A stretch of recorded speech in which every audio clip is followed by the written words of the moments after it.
कहानी की शुरुआत होती है एक धमाकेदार स्विमिंग रेस से, जहां ताकामी ने जल परी की तरह तेजी से तैरती है और रेस जीत जाती है। उसने तो सभी के छक्के छुड़ा दिए थे। सब लोग बोले, वाह वाह क्या लड़की है। लेकिन हमारे बेचारे शिरोटा भाई, वो अंदर ही अंदर सोच रहे थे, ये तो उन लोगों को हरा रही है जो विदेश से ट्रेनिंग लेकर आए हैं। मतलब लिटरली ये लड़की भी क्या बवाल चीज है। लेकिन ताकामिने को इसमें ज्यादा मजा नहीं आया था, इसलिए वो अपनी एबिलिटी का यूज करती है और फिर से रेस की स्टार्टिंग लाइन पर पहुंच जाती है।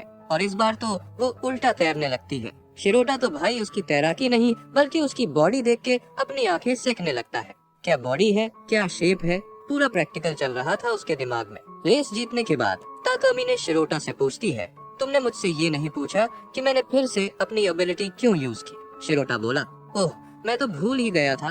ताकामिने ने कहा, मैं जानती थी कि जीतूंगी तो सोचा थोड़ा शो ऑफ कर लूं। और फिर पूछती है, तुम्हें कैसी लगी मेरी स्विमिंग। आप जानते ही है कि शिरोटा की नजरें उसकी स्विमिंग पर कम बल्कि उसकी बॉडी पर ज्यादा होती है। शिरोटा शर्मा जाता है। ताकामिने बोली, तुम्हारी आंखों से मैं सब समझ गई कि तुम्हारी नजरें कहाँ हैं। तब शिरोटा डर के बोला, तुम्हारी सोच तो हद से ज्यादा गहराई में चली जाती है। ताकामिने बोली, अच्छा चलो कोई ना, मेरी अपर बॉडी की तरफ देख लो, ये लड़की तो सच में एकदम पागल है। अब ताकामिने शिरोटा को शॉपिंग पर ले आती है। शिरोटा बोला, तुम मुझे यहाँ क्यों लाई हो। ताकामिने बोली, बस मन किया तो ले आई। और फिर वो कपड़ा दिखाकर पूछती है, वो कैसा लग रहा है। शिरोटा ने मुंह फेर लिया, देखने लायक चीज नहीं है ये। अब ताकामिने ने उसे नया चैलेंज दे डाला, अब तुम ढूंढो मेरे लिए परफेक्ट कपड़े। शिरोटा, अबे यार ये कैसा चैलेंज है। फिर आधे डर और आधे शर्म के साथ उसने एक कपड़ा उठाया। ताकामिने बोली, तो तुम चाहते हो मैं ये पहनूं। शिरोटा, नहीं गलती से उठा लिया था। और भाई साहब, अब वो जो भी कपड़ा निकाल रहा था उसमें उसे ताकामिने की इमेज आ रही थी। फिर शिरोटा ने एक ब्लू कपड़ा उठाया। ताकामिने बोली, तुम्हें ये कलर पसंद है। शिरोटा बोला, नहीं बस मुझे थोड़ा ठीक लगा। फिर लास्ट में जब ताकामिना ने पूछा, तुमने ये कलर ही क्यों चुना, तो शिरोटा का दिल बोल पड़ा, क्योंकि तुम मुझे आसमान जैसी लगती हो और आसमान का कलर ब्लू होता है। फिर इसके बाद ताकामिने उसे वो पहनाने के लिए बोलती है। फिर शिरोटा घबराते हुए उसे वो पहना देता है।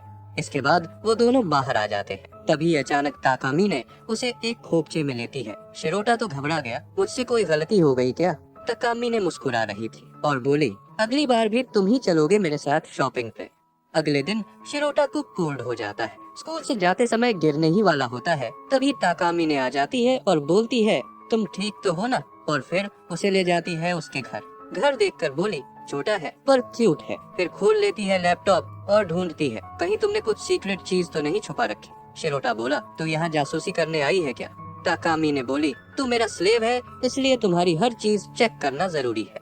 और फिर बोली, आज मैं यही रुककर तुम्हारी देखभाल करूंगी। शिरोटा, प्लीज मत कर ऐसा। फिर इसके बाद ताकामिने बोली, मैं सिर्फ एप्रन पहनूंगी कुकिंग करते टाइम। अब शिरोटा के दिमाग में ताकामिने की इमेज दिखने लगती है। और भाई मैं साफ बोल दूं, ये सीन आपको मैं दिखाने वाला नहीं हूँ। शिरोटा खाना खा के लेट जाता है। तभी ताकामिने आती है और उसके पास बिस्तर में लेटने लगती है। शिरोटा, तुम ये क्या करने की कोशिश कर रही हो। ताकामिने बोली, अगर मैं तुम्हारे साथ सोऊंगी तो तुम्हें गर्मी मिलेगी और तुम जल्दी ठीक हो जाओगे। फिर शिरोटा तो थोड़ा घबराने लगता है और ताकामिने उसके बगल में सो जाती है। और इस टाइम शिरोटा सोच रहा था, इतनी सुंदर लड़की जो पूरी क्लास की जान है मेरे बगल में लेटी है और मैं कैसे इमेजिन करूं कि ये सिर्फ गर्म पानी की बोतल है। इसके बाद वो सो जाता है। फिर ताकामिने वहाँ से चली जाती है। फिर हमें एक पास्ट का सीन दिखाया जाता है जहाँ ताकामिने कुछ लड़कों से बात करने की कोशिश करती है बट वो ऐसा नहीं कर पाती है। फिर उसे एक कैट दिखाई देती है। तभी वहाँ शिरोटा भी आ जाता है। वो दोनों उस कैट को दूध पिलाते हैं। असल में ये सब बात ताकामिने सोच रही थी। फिर अगले दिन सूरज चमक रहा है और हमारे प्यारे शिरोटा बाबू के चेहरे पे टेंशन होती है, क्योंकि भाई साहब समर ब्रेक के बाद असाइनमेंट देने का सपना देख रहे थे, लेकिन असल में वो तो पहले ही देना था। और तभी एंट्री होती है हमारी महारानी ताकामिने की, जो पढ़ाई में तो तेज है पर लोगों को अपना गुलाम बनाने में और भी तेज।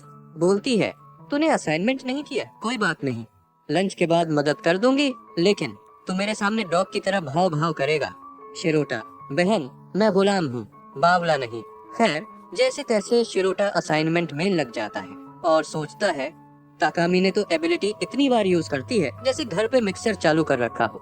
इसी बीच टीचर ताकामिने को बोर्ड पर सवाल सॉल्व करने के लिए बुलाता है। वो जाती है और एकदम प्रोफेसर एक्स मोड में सॉल्व भी कर देती है। शिरोटा अंदर ही अंदर, वाह क्या लड़की है यार।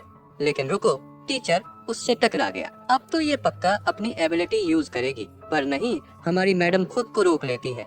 एक और लड़की ताकामिने की तारीफ करते हुए बताती है कि उसने अपने बॉयफ्रेंड को जो वॉच गिफ्ट की थी उसका नया वर्जन आ गया है। ताकामिने, तो कोई बात नहीं, तुम उसे एक्सचेंज करवा लो। शिरोटा फिर से सोचता है अब तो एबिलिटी जरूर यूज करेगी, पर नहीं जी, हमारी क्वीन फिर से खुद को कंट्रोल कर लेती है, मानो एबिलिटी की जगह व्रत रखा हो। स्कूल खत्म, शिरोटा घर जा रहा था, तभी दिखती है थकी हारी ताकामिने। तूने अभी तक असाइनमेंट पूरा नहीं किया? तो स्लो मोशन में ही पैदा हुआ था क्या? शिरोटा, माफ करना, लेकिन तुम्हारी एबिलिटी का यूज नहीं करने के लिए थैंक यू। ताकामिने, बकवास मत कर, मैं कोई तेरे लिए नहीं कर रही, आज मौसम अच्छा है इसलिए एबिलिटी यूज नहीं कर रही। फिर बोलती है अगर तुम्हें लगता है कि मैं तेरे लिए एबिलिटी रोक रही हूँ तो कपड़े खोल और खुद यूज कर ले। शिरोटा, ठीक है, मैं फिर से असाइनमेंट कर लूंगा, कोई बात नहीं। ताकामिने ब्लश करते हुए, ये लड़का तो सीरियस निकला। समर ब्रेक शुरू और शिरोटा पहुंच गया ताकामिने के घर पढ़ाई करने के लिए। पर भाई ये तो डफर निकला, पढ़ाई में एकदम जीरो। ताकामिने जितना समझाए, शिरोटा उतना ही गोलगप्पा की तरह फूले जा रहा था। ताकामिने, भाड़ में जाए सेल्फ कंट्रोल, अब मुझे यूज करनी ही पड़ेगी। और लिटरली बार बार एबिलिटी यूज करती है ताकि शिरोटा समझ जाए। ताकामिने जाती है कॉफी बनाने। शिरोटा को लगता है घर पे कोई नहीं है, और तभी आती है ताकामिने, वो भी कैट का ड्रेस पहन के। भाई सीन ऐसा था कि शिरोटा की आंखें बाहर और दिमाग सॉकेट में फंस गया। ताकामिने, मैं तुम्हें पढ़ा रही हूँ चीयर अप करने के लिए, थोड़ा अटेंशन भी तो चाहिए ना। शिरोटा, मैं कुछ भी इमेजिन नहीं कर पा रहा। फाइनली असाइनमेंट कंप्लीट हो गया और शिरोटा घर जाने लगा, पर तभी बारिश होने लगती है। ताकामिने, अब तू आज यही रुक जा, बाहर गया तो बर्फ का गोला बन जाएगा। शिरोटा, ठीक है, मैं हॉल में सो जाऊंगा। ताकामिने, हॉल में क्यों, मेरे बेडरूम में सो जाना। और फिर वो बोलती है मैं तुम्हारा बैग भी वॉश कर दूंगी, तुम अगर चाहो तो। शिरोटा, नहीं, इसकी कोई जरूरत नहीं है वैसे। फिर अचानक लाइट चली जाती है और फिर दोनों खेलने लगते हैं पास्ट स्टोरीज वाला गेम। शिरोटा अपने एलिमेंट्री स्कूल की बातें बताने लगता है। तब ताकामिने बोलती है बोर कर दिया यार तुमने तो।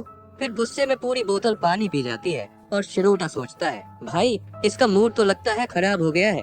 ताकामिने नहाने के लिए जाती है और कुछ टाइम बाद टॉवल लपेट के निकलती है और कहती है सूप खत्म हो गया है, अब तुम शावर नहीं ले सकते। शिरोटा, मुझे पता है तुम मुझे परेशान करना चाहती हो। फिर इसके बाद ताकामिने चुपचाप बेड पे लेट जाती है। असल में वो शिरोटा को बचपन वाली बात याद दिलाना चाह रही थी, बट शिरोटा को कुछ समझ नहीं आ रहा था।